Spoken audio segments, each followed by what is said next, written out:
Elasticity आपने पढ़ा property of solid, ठीक है।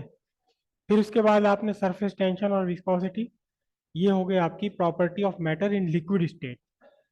विस्कोसिटी भी है और सरफेस टेंशन भी, और फिर बर्नौलीज थ्योरम। अब उसके बाद मैटर की तीसरी स्टेट बची गैसियस स्टेट, राइट। वैसे तो एक और स्टेट होती है वेपर स्टेट। वेपर और गैस अलग अलग है स्टेट, एक नहीं है।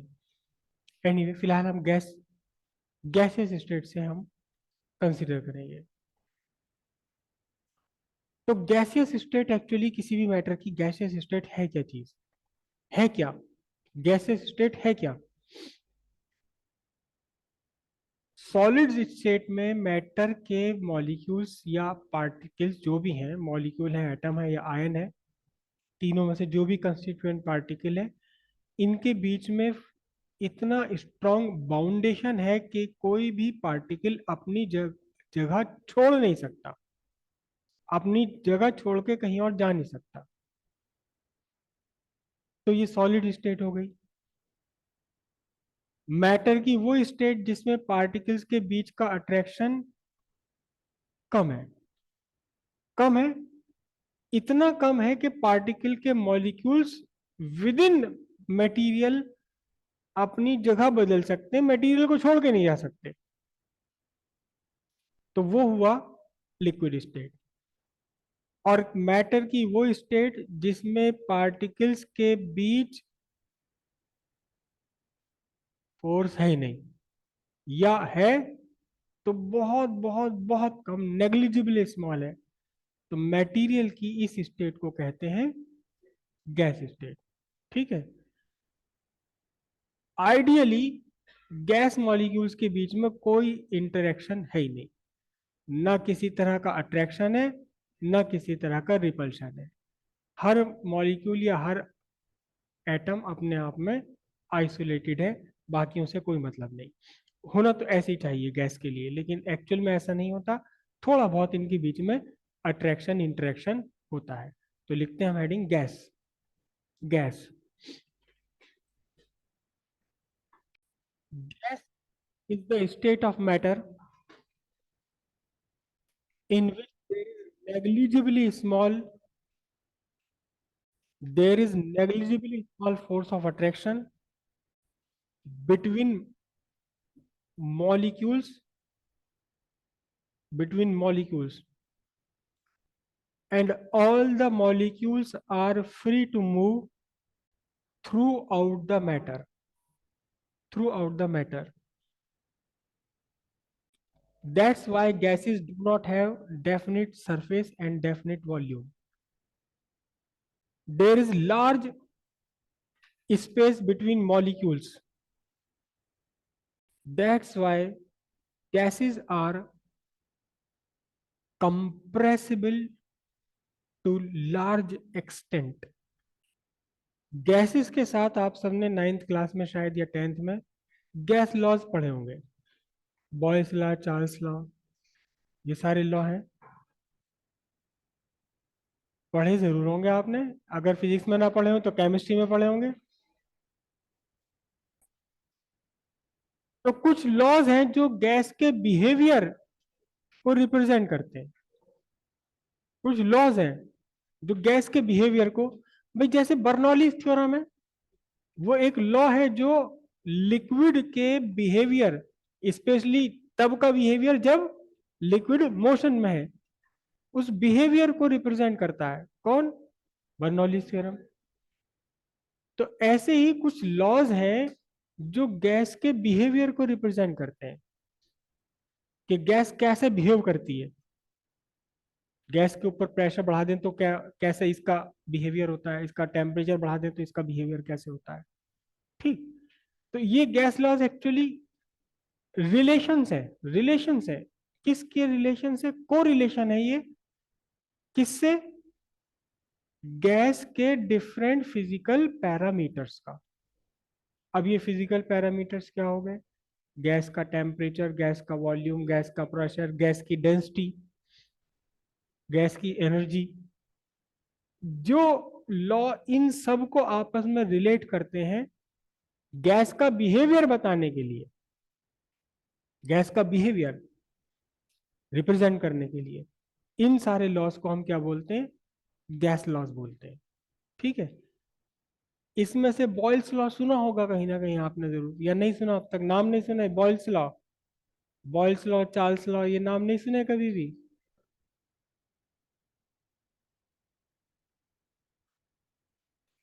एनीवे anyway, कुछ लॉज हैं जो अब जिस साइंटिस्ट ने लॉ बताया था उन्हीं के नाम पर उनका लॉ रख दिया गया। बॉयल्स ने कुछ एक बिहेवियर बताया, उस बिहेवियर का मैथमेटिकल एक्सप्रेशन दिया, मैथमेटिकल इक्वेशन दी, तो वो क्या बन गया? बॉयल्स लॉ बन गया। ठीक है।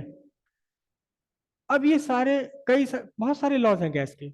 अभी हम एक एक करके लगभग सबको ही डिस्कस करेंगे।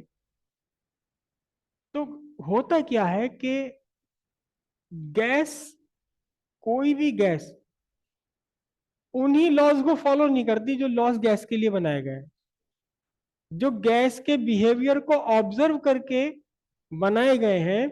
देखो, बॉयल्स लॉ बहुत हल्का सा फिलहाल आइडिया दे रहा हूं आपको। ये एक आपका सिलेंडर है। इस सिलेंडर के अंदर इस टाइम 3 मिलीलीटर ऑफ गैस है, 3 मिलीलीटर ऑफ एयर। इसके अंदर 3 ml का ये सिरिंज है। ठीक है। इस टाइम पिस्टन पर कितना प्रेशर है? Atmospheric pressure. इसके अंदर जो हवा है, एयर है, उसके अंदर उसमें कितना प्रेशर? Atmospheric pressure. लो जी, इसे बंद कर लिया आपने। तो इसके अंदर की जो एयर है, अब वो एटमॉस्फेयर से कट गई, क्योंकि रास्ता निकलने का बंद कर दिया, ना कहीं से आ सकती ना जा सकती। अब मैंने ही अब फोर्स बढ़ाया, प्रेशर बढ़ाया, तो इस प्रेशर से क्या हो रहा है कि जो जो गैस पहले 3 मिलीलीटर में फैली हुई थी, अब वो 1.5 मिलीलीटर, 2 मिलीलीटर, 1 मिलीलीटर रह गई। जितना मैं प्रेशर बढ़ा जाऊं उतना ही वॉल्यूम इसका घटता चला जा रहा है। अब आप फील कर सकते हैं कि मैं कितना प्रेशर मुझे डालना पड़ रहा है इसका वॉल्यूम घटाने के लिए। कितनी तगड़ी फोर्स लगानी पड़ी, इस उंगली से आप फील करो, देखो बहुत तगड़ी फोर्स लगानी पड़ रही है। तो बॉयल ने ये कहा कि अगर किसी गैस के ऊपर आप प्रेशर डबल कर दोगे तो गैस का जो वॉल्यूम है वो आधा रह जाएगा। गैस पर, किसी भी गैस पर किसी भी तरह से आप प्रेशर दुगना कर दो तो अपने आप उस गैस का वॉल्यूम आधा रह जाएगा। आपके रोके नहीं रुके, आधा हो जाएगा। तो बॉयल ने बताया। अब कैसे बताया? उन्होंने बहुत सारी गैसेस को कर करके देखा, कर करके देखा। फिर पता चला कि बॉयल साहब आप तो गलत बता रहे हो, तो ऐसे गैस तो ऐसा बिहेवियर नहीं कर रही। ये लो कार्बन डाइऑक्साइड जरा इस पर करना डबल प्रेशर, और डबल प्रेशर करा, पता चला वो आधी से भी कम रहेगी। बहुत कम रह गई, आधी से भी कम रह गई। तो भाई ये तो नहीं माने। तो गैस लॉज हैं जो गैस के बिहेवियर्स को रिप्रेजेंट करते हैं मैथमेटिकल इक्वेशन की फॉर्म में। किस किस को कोरिलेट करते हैं? गैस के डिफरेंट पैरामीटर्स को, प्रेशर, वॉल्यूम, टेम्परेचर, ये वो अलग अलग, मास, वो ये सारी चीजें। लेकिन फिर कुल मिलाकर होता यह है कि इन्हीं लॉ को गैस ओबे नहीं करते, डेविएट करते हैं इससे, गैस लॉ से डेविएट कर जाते हैं। तो एक कंसेप्ट बनाया गया, concept of ideal gas. Ideal gas तो कौन सी गैस?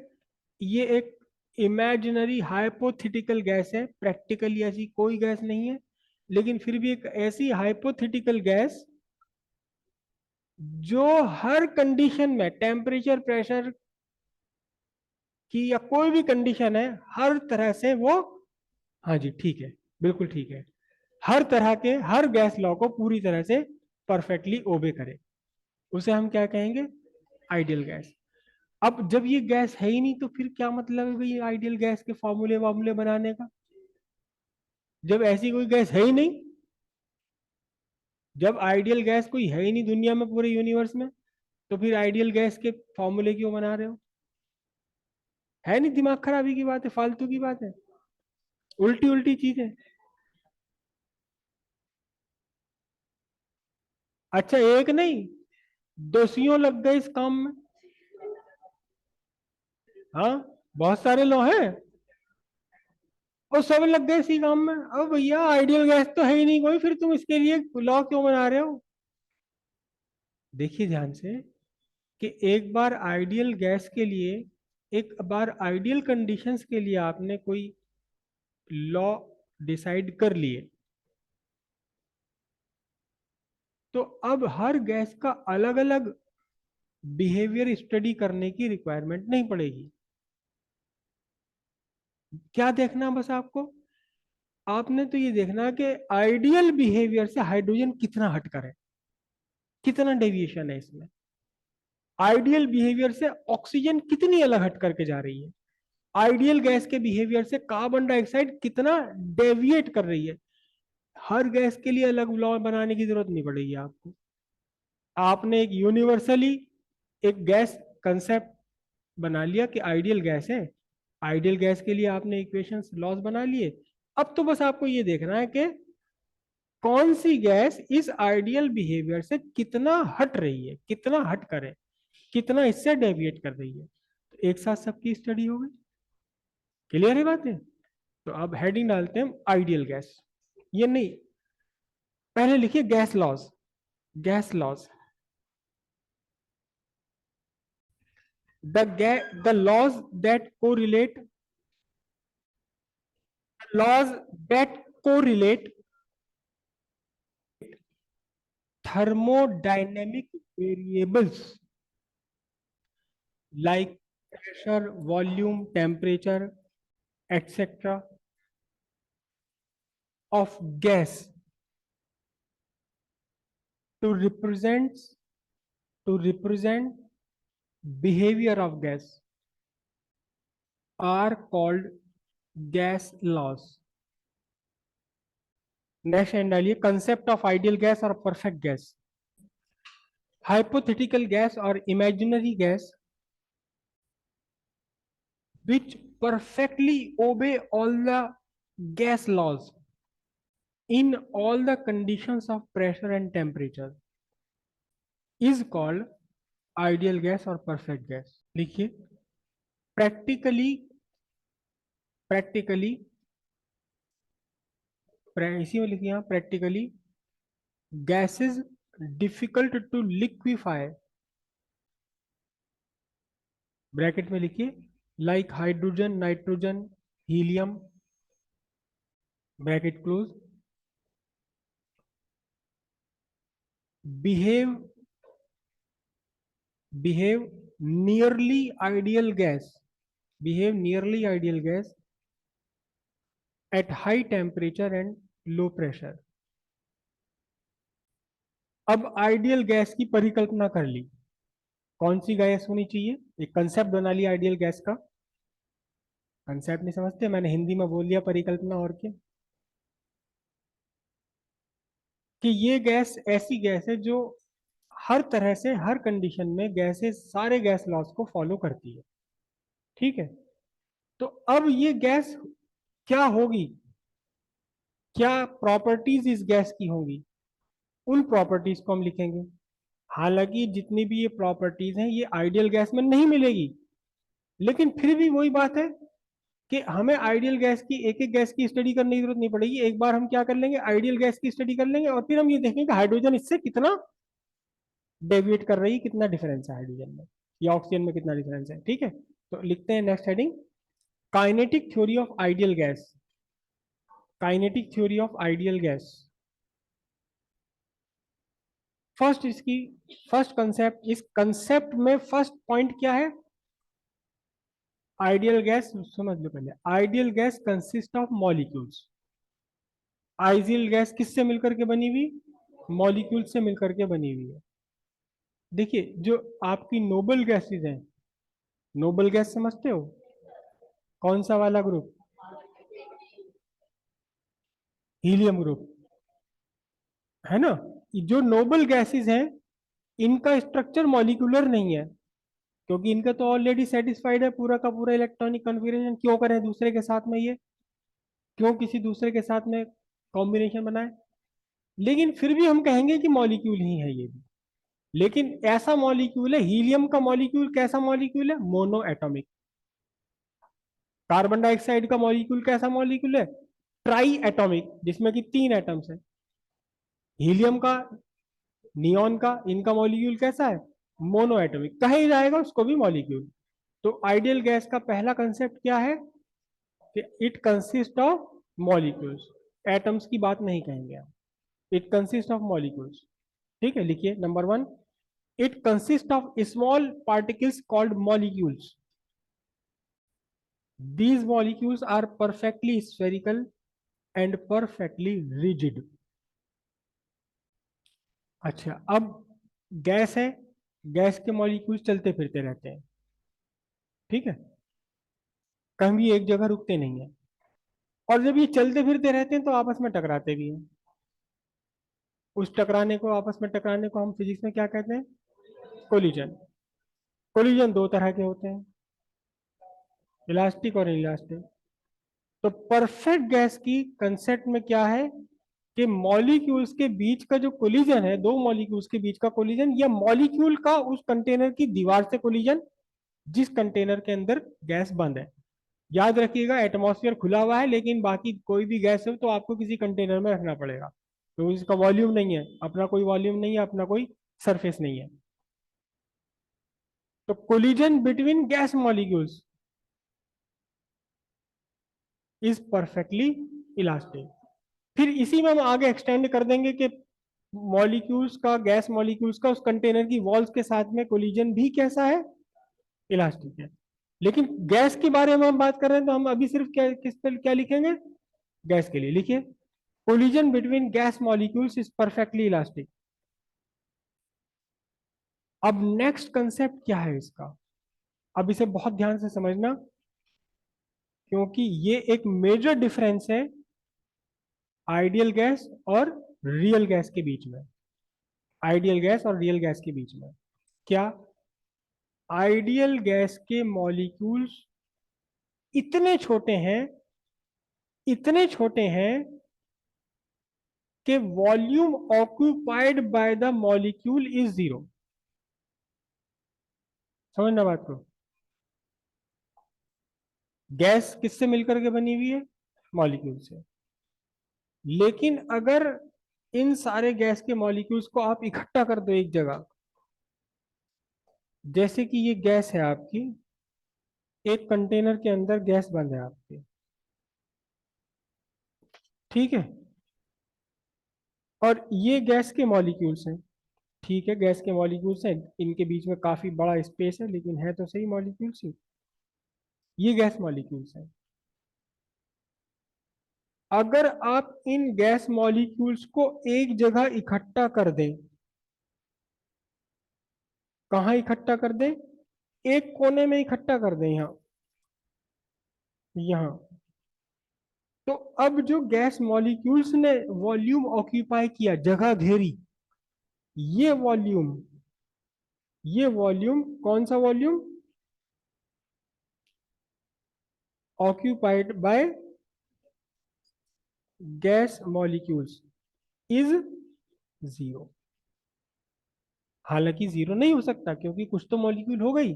यही मेजर डिफरेंस है रियल गैस और आइडियल गैस के बीच में, कि रियल गैस के मॉलिक्यूल इतने छोटे हैं कि उन्हें इकट्ठा कर दो तो उनका, उन्होंने कुछ जगह ही नहीं घेरी, ठीक है।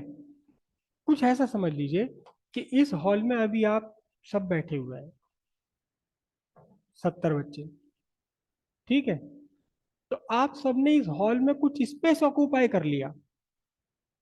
अब जहां आप बैठ गई हैं, यहाँ इस चेयर पे कोई और तो बैठ नहीं सकता क्योंकि आपने इसको स्पेस ऑक्यूपाई कर लिया, है ना। अब आप सारे चले गए, आपकी क्लास ओवर हो गई, अगली क्लास मेरी आई चींटियों की, 70 चींटियां आके बैठ गई हैं चेयर्स पे। तो 70 चींटियों ने कितनी चेयर घेरी? अरे क्या घेरा है उन्होंने, एक चेयर पे और 10 चेयर, 10 चींटियों को बिठा दो आप। तो वो जो वॉल्यूम ऑक्यूपाइड बाय द चींटियां हैं, वो इस टोटल वॉल्यूम के कंपैरिजन में कितना है? जीरो है, जीरो है बिल्कुल, ठीक है। तो यही कंसेप्ट है आइडियल गैस का, क्या कि अगर आइडियल गैस के मॉलिक्यूल्स हैं भी तो उन्होंने कोई वॉल्यूम ऑक्यूपाई नहीं करा। अच्छा, अब इससे फर्क क्या पड़ा? यहाँ 70 सीट्स हैं और 70 के 70 आप आके बैठे हैं, ठीक है। अब इनमें से आप में से कोई एक बच्चा खड़ा हो जाए, तो उससे बैठने के लिए अब कितनी सीट अवेलेबल है? एक ही तो है। अगर वो किसी दूसरी सीट पे बैठना चाहता है तो वहां से उसे हटाना पड़ेगा, तब बैठेगा। ठीक है। अब 70 चींटियां आगे बैठ गई हैं। अब 70 चींटियों में से एक चींटी उठ के खड़ी हुई, कोई मुझे ध्यान से दिखाई नहीं दे रहा, तो उसके पास कितनी स्पेस अवेलेबल है बैठने के लिए? 70 की 70 चेयर जो है बैठने के लिए उसे अवेलेबल है, कहीं भी जाके बैठ जाए। क्यों? क्योंकि उस चेयर पे जो चींटी बैठी हुई उसने कुछ वॉल्यूम ऑक्यूपाई नहीं करा। आइडियल गैस के हर मॉलिक्यूल के लिए, आइडियल गैस के हर मॉलिक्यूल के लिए कितना वॉल्यूम अवेलेबल है, घूमने फिरने के लिए कितना वॉल्यूम अवेलेबल है? Entire volume of the gas, entire volume of the gas is available.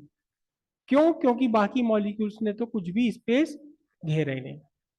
लेकिन रियल गैस है, रियल गैस के मॉलिक्यूल इतने छोटे नहीं होते, उन्होंने तो एक स्पेस घेर लिया। ये रियल गैस में अगर बनाऊं तो रियल गैस के मॉलिक्यूल्स ने तो यहां आकर के इतनी जगह घेर ली। अब इनमें से एक मॉलिक्यूल अगर निकल के जाए तो उसे ये वाली स्पेस तो कम पड़ गई, इस स्पेस में तो वो आ ही नहीं सकता। अब उसके पास कौन सी ये सारी जगह अवेलेबल है, यानी गैस का पूरा वॉल्यूम अवेलेबल नहीं है अब उसको, अब उसे पूरे वॉल्यूम से कुछ कम वॉल्यूम अवेलेबल है। समझ रही बात? ये एक मेन डिफरेंस हो गया रियल गैस और आइडियल गैस का। तो अभी क्या लिखा आपने? ठीक है, नेक्स्ट लिखते हैं point. The size of molecules is extremely small, that is the volume occupied by gas molecules is zero. That is the whole volume of gas is available, that is the whole volume of gas is available for the motion of each molecule. Next point आता है, the molecules are in constant random motion, the magnitude and the direction of motion keeps on changing continuously. अब क्या कहा भी आपने कि gas के जो मॉलिक्यूल्स हैं वो कॉन्स्टेंटली रैंडम मोशन में है, कोई भी मॉलिक्यूल गैस का रुका हुआ नहीं होता, कॉन्स्टेंटली रैंडम मोशन में है ये सारे मॉलिक्यूल्स हैं। और इन मॉलिक्यूल्स की जो डायरेक्शन ऑफ मोशन है और वेलोसिटी दोनों ही बिल्कुल अनप्रिडिक्टेबल है। ये इधर जा रहा है तो ये इधर जा रहा है, ये इधर जा रहा है, ये ऊपर जा रहा है। इसकी वेलोसिटी बहुत तकड़ी तो इसकी वेलोसिटी छोटी सी, इसकी वेलोसिटी बहुत ज्यादा है तो इसकी वेलोसिटी कम है। इनके वेलोसिटी की डायरेक्शन और मैग्नीट्यूड सबके अलग अलग है, कोई इधर जा रहा है कोई उधर जा रहा है। वेलोसिटी का मैग्नीट्यूड भी डिफरेंट है, डायरेक्शन भी डिफरेंट है, अलग अलग मोशन में सारे, इधर से उधर उधर से इधर। लेकिन एज ए होल गैस का कोई मोशन नहीं है। समझे? गैस के मॉलिक्यूल्स की वेलोसिटी डिफरेंट है, इस फैक्ट को यूज करेंगे हम आगे, ध्यान रखना। इसकी वेलोसिटी v1 है, इसकी वेलोसिटी v2 है, इसकी वेलोसिटी v3 है। तो v1 is not equal to v2 is not equal to v3 is not equal to v4, किसी की वेलोसिटी इक्वल नहीं है, सबकी अनइक्वल है, मोशन में भी, मैग्नीट्यूड में भी और डायरेक्शन में भी। लेकिन इन सब की एवरेज वेलोसिटी, देखो एक बात और समझो कि अभी इस मॉलिक्यूल की वेलोसिटी v1 है, ये किसी दूसरे से टकराया या वॉल से टकरा गया, तो अब इसकी वेलोसिटी टकराने के बाद v1 नहीं रहेगी, इसकी वेलोसिटी बदल करके v1 डैश हो जाएगी, बदल जाएगी। हर कोलिजन में, हर बार कोलिजन में इनकी वेलोसिटी का मैग्नीट्यूड, डायरेक्शन दोनों ही बदल जाएगा, हर कोलिजन में। ठीक है। किसी इंस्टेंट पर ऐसा भी हो सकता है कि इस मॉलिक्यूल की वेलोसिटी बिल्कुल जीरो हो, ये इधर चलता हुआ जा रहा था मॉलिक्यूल, सामने से आके किसी ने टक्कर मार दी, से बराबर का था, हाथी से हाथी बढ़ गए, दोनों रुक गए, है ना? ये भी दौड़ता हुआ आ रहा था, ये भी, सब दोनों के मास भी सेम है, दोनों की वेलोसिटी भी सेम थी, इक्वल, रुक गए। तो ऐसा भी हो सकता है कि वेलोसिटी जीरो हो जाए किसी मॉलिक्यूल की एक सर्टेन इंस्टेंट पर, लेकिन जीरो हो जाएगी ऐसा नहीं है, कोई और आगे से टक्कर मार देगा, फिर इसको भी वेलोसिटी मिल जाएगी। जीरो से लेकर के आगे कुछ भी वेलोसिटी हो सकती है मॉलिक्यूल्स की, लेकिन जब आप इन सारे मॉलिक्यूल्स की एवरेज वेलोसिटी निकालेंगे, एवरेज वेलोसिटी निकालेंगे तो ये कांस्टेंट निकल कर आएगी, which is not equal to zero. इन सारी मॉलिक्यूल्स की वेलोसिटीज को ऐड कर देंगे, नंबर ऑफ मॉलिक्यूल्स से डिवाइड कर देंगे, तो आपको हमेशा एक ही जैसी मिलेगा, चाहे जब तक कि आपका टेम्परेचर कांस्टेंट हो, तो फिजिकल कंडीशंस अगर गैस की नहीं बदली है तो तब तक गैस के मॉलिक्यूल्स की वेलोसिटी कांस्टेंट बनी रहेगी। हो सकता है किसी इंडिविजुअल एटम की वेलोसिटी बिल्कुल जीरो, किसी इंडिविजुअल एटम की वेलोसिटी, मॉलिक्यूल की वेलोसिटी बहुत ज्यादा हो, जिसकी जीरो है इसकी बढ़ के बहुत ज्यादा हो जाए, जिसकी बहुत ज्यादा है उसकी बढ़ के जीरो, किसी की बढ़ेगी तो किसी की घटेगी, सीधी बात यह है। इस पूरे के पूरे कंटेनर के अंदर अगर आप फिजिकल कंडीशंस नहीं बदलते हैं तो कोलिजन के दौरान किसी की वेलोसिटी बढ़ेगी तो किसी की घटेगी, लेकिन सारे मॉलिक्यूल्स की वेलोसिटी का एवरेज निकाल के लाओगे तो ये जीरो नहीं है, जो भी है वो कांस्टेंट है, as far as physical conditions are maintained. Physical conditions maintain अगर आपकी रखी हुई है, बात इतनी समझ आई। अगर फिजिकल कंडीशंस बदल दोगे तो फिर ये एवरेज बदल जाएगा, कुछ और बन जाएगा, बढ़ भी सकता है घट भी सकता है, लेकिन गिवन फिजिकल कंडीशंस में गैस के सारे मॉलिक्यूल्स के वेलोसिटी का एवरेज कांस्टेंट बना रहेगा, जबकि मॉलिक्यूल्स की इंडिविजुअल वेलोसिटी घटती बढ़ती रह सकती है, किसी भी इंस्टेंट पर अलग अलग हो सकती है, और एक ही मॉलिक्यूल की अलग अलग टाइम पर भी डिफरेंट हो सकती हैं। लेकिन अगर इस मॉलिक्यूल की वेलोसिटी बढ़ी है तो किसी दूसरे की घटी होगी, सबका एवरेज हमेशा सेम ही रहना। लिखते हैं इस बात को, molecule may have any velocity, molecules may have any velocity, even zero, at any instant. Still the average velocity of all the molecules is constant, which is not zero, but the velocity of entire gas in a closed container is zero. But की जगह लिखो even if the velocity of gas as a whole in closed container is zero. For a gas, for gas, ए मत लिखना, for gas, gas मतलब कौन सी gas की बात कर रहे हैं हम, ये सिर्फ आइडियल गैस की बात कर रहे हैं, ए लगा दिया तो मतलब कोई सी भी गैस है। For gas contained in a closed container, comma, during the motion of molecules, फिर कॉमा लगाइए, the molecule collide with each other and with the walls of container. These collisions are perfectly elastic with no net change in momentum of molecules and the momentum of container. Concept जरा समझिए, ये molecules move कर रहे हैं और अपने motion के कारण एक दूसरे से भी टकरा रहे हैं और कंटेनर की वॉल्स के साथ भी ये टकरा रहे हैं, है ना, एक दूसरे के साथ भी टकरा रहे हैं, वॉल्स के साथ भी टकरा रहे हैं। अब क्या होगा देखना जरा ध्यान से, यहां बनाता हूं मैं, ये एक मॉलिक्यूल है ये, और ये चलते चला जा रहा है, इसके सामने से यहां दूसरा मॉलिक्यूल मिला, है ना, एक सर्टेन डिस्टेंस पर, यहां दोनों टकराए, टकराने के बाद ये मॉलिक्यूल छिटक कर दूसरी साइड गया, इसे सामने फिर एक मॉलिक्यूल मिल गया यहाँ, फिर ये टकरा करके यहाँ गया, यहाँ चला गया। अब देखना ध्यान से, एक टक्कर से अगले टक्कर के बीच का जो टाइम लगता है, इस टाइम का एक स्पेशल नाम है, वो अभी हम आगे बताएं। चलो, रिलैक्सेशन टाइम बोलते हैं इसे, रिलैक्सेशन टाइम। इसके इसके बीच में, इसके इसके बीच में, इसके इसके बीच में टाइम है। हालांकि ये टाइम फिक्स नहीं है, अगली बार मॉलिक्यूल सामने जल्दी आ गया इसके कोई और, तो छोटे से टाइम में टक्कर हो जाएगी, है ना।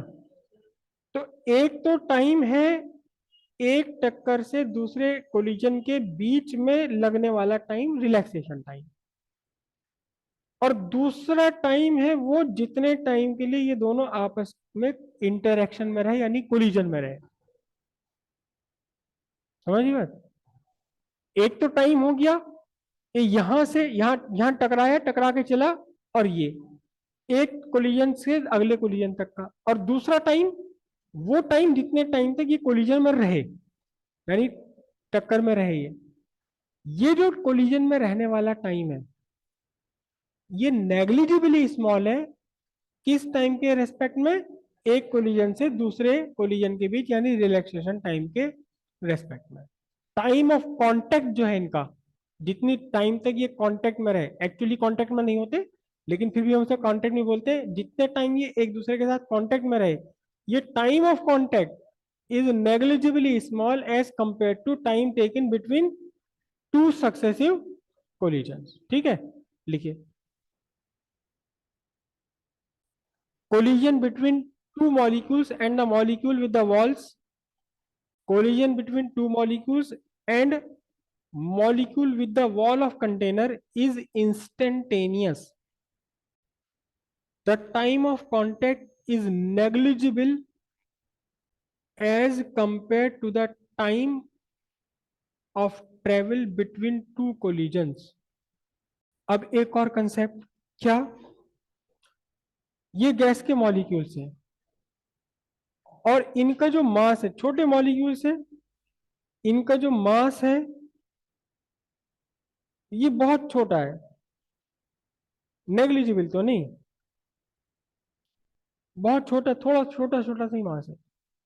साथ ही साथ इनकी जो स्पीड है, स्पीड इज वेरी लार्ज। अभी हम आगे फाइंड करेंगे, बहुत तेज स्पीड में चल रहे होते हैं ये।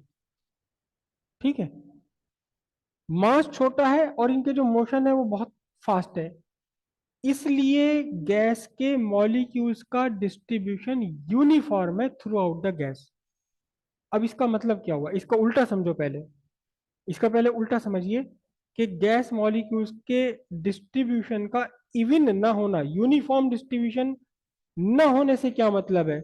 मतलब यह है कि ग्रेविटी के कारण जिस जिस कंटेनर के अंदर आपने रखा है उसकी तली में ज्यादा मॉलिक्यूल्स है, उसकी तली में ज्यादा मॉलिक्यूल्स है, और ऊपर की तरफ मॉलिक्यूल्स की डेंसिटी क्या हुई, घटती चली गई। ये कौन सा है? ये अनइवन डिस्ट्रीब्यूशन है, ऐसा नहीं है। आइडियल गैस के लिए distribution of molecule through out the gas is uniform, इसके जैसा। ऐसा नहीं होगा कि तली में नीचे ज्यादा बैठे हुए ग्रेविटी के इफेक्ट से और ऊपर कम है। रीजन क्या है उसका? क्योंकि बहुत छोटे हैं, मास इनका बहुत कम है, प्लस इनका मोशन बहुत फास्ट है, इसलिए ये यूनिफॉर्मली डिस्ट्रीब्यूटेड है। लिखिए इस पॉइंट को next. Since the mass of molecule is very small, since the mass of molecule is very small and the instantaneous speed is very large, therefore distribution of molecule is not affected by gravity.